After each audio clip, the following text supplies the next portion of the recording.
걔가 바라보는 세상. 대표님, 네.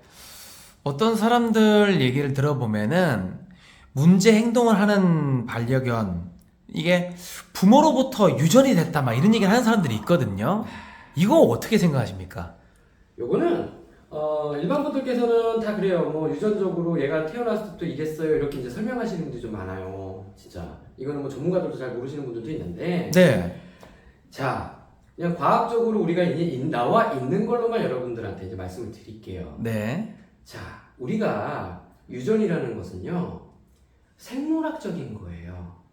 그쵸. 그렇죠. 유전적으로 그 염색체 DNA 안에 있는 세포가 유전이 되는 건데, 자, 이런 DNA에 있는 세포가 유전이 되는 거는요, 어디서만 되는 거냐면 질병에 관련된 것들입니다. 사람 신체에 관련된 것들이 유전이 되는 거예요. 그럼 성향은 아닌 건가요? 그렇죠. 완전 다른 얘기죠. 물론 과학적으로 근래에 보면은 뭐 소시오패스나 이런 관련된 유전자도 조금 있다고는 하지만 사실 이거는 뭐 신경계나 뇌 이쪽 관련된 얘기긴 해요. 근데 이게 유전이 된다라고는 할 수는 없어요. 그건 과학적으로 아예 증명이 100%된 건 아니니까. 하지만 과학적으로 일단 유전이 된 거는 생물학적인 것들이 유전이 되는 거예요. 네. 뭐 우리 유전 아시잖아요. 뭐 머리가 많이 빠지면 머리, 그치요? 네, 그쵸. 뭐 이런 것도 흰머리가 많으면 흰머리. 뭐 그래도 좀 유전적으로 가족병이라고 하죠. 가족력병 뭐 이런 거 있는데 뭐 아니면 암 이런 질병들은 사실 유전이 가능하죠. 생물학적인 거기 때문에. 하지만 이게 얘의 성격과 성향이 유전적이다? 아 이거는 말이 안 되는 얘기죠. 아니 근데 실제로 반려견 중에서 다 똑같이 태어나도 아기 때부터 유독 막 보면은 새끼 강아지 중에서 성격 더러운 애들 막 그 영상 같은 거 있잖아요. 네. 그거는 태어날 때부터 좀 그런 게 있는 거 아닌가요? 그렇게 보이는 거죠, 우리도. 그렇다고 다 똑같을 수는 없겠죠. 아. 개체들마다 한 배에서 태어나도 그냥 가지고 태어난 역량이라는 게 있어요. 그런데 그런 환경 안에서도 사실상 어떻게 크느냐에 따라서 많이 바뀌거든요. 그러면 이게 그 까칠한 새끼들 중에서 까칠한 거는 유전이 아니라 성향을 그렇게 조금 더 타고 나온 아인 뿐인 거라는 거죠. 그렇죠. 세상을 이렇게 눈을 떠서 세상을 보는 눈이 다른 거죠. 그렇죠. 받아들이는 게 다른 거일 뿐인 거죠. 그거를 갖다가 모든 성격과 성향이 뭐 이렇게 돼서 그러면은 만약에 그러니까 이게 되게 웃긴 게 뭐냐면 그럼 피플테리어 같은 개들이 개미만 보고 이렇게 깜짝깜짝 놀라서 이런 피플테리어를 보면 그럼 얘는 유전적인 거야 피플테리어가?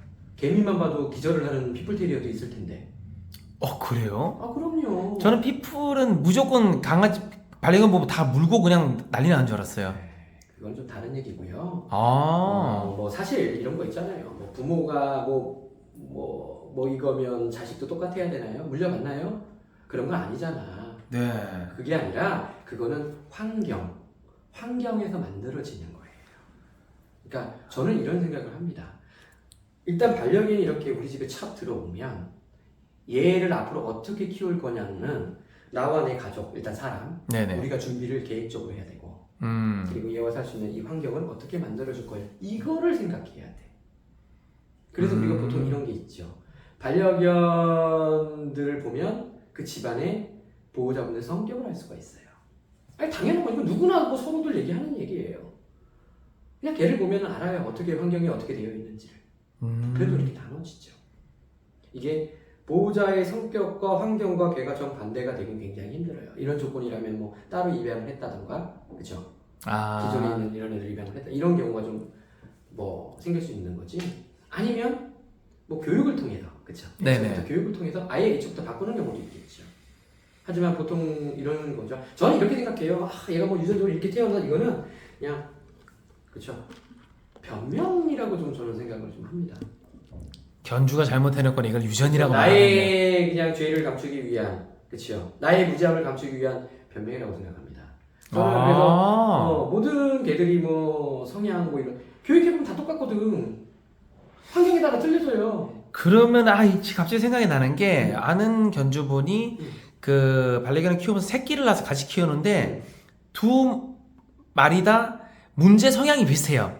그건 유전이 아니라 견주가 그렇게 키운 거네요. 그렇죠. 하지만 그 안에 그 같은 형제도 같이 태어나서도 성격이 나중에 달라질 수 있어요. 네네. 왜? 이것도 이 개가 어떤 뭐 서로 서열 싸움이라던가 아니면 어떤 트라우마나 어떤 이 환경 안에서도 또 바뀌는 거거든. 이제 이해가 가시죠? 네네네. 모든 규칙과 모든 것들이 환경부터 사람들까지 모든 게 완벽하게 다 일관성있게 똑같다면 100마리를 키우든 1000마리를 키우든 다 똑같습니다. 성향은. 바뀔 수 없죠. 네네. 하지만 그 개체 한 마리 한 마리들끼리의 또 어떤 환경이 또 달라질 수 있는 거잖아. 그러니까 조금씩 이제 성격상 좀 달라 보일 수 있겠죠. 그러니까 이 얘기를 하고 싶은 거예요. 유전? 아니요. 반려견들은요, 학습을 통해서 모든 것들이 달라지는 거예요. 환경과 학습이 주도적이다. 반려견 문제는 즉 유전이 아니다. 그렇죠. 유전이라고 생각하시는 건데 보통 질병은 제가 오케이 맞다라고 얘기를 하죠. 네, 알겠습니다. 네.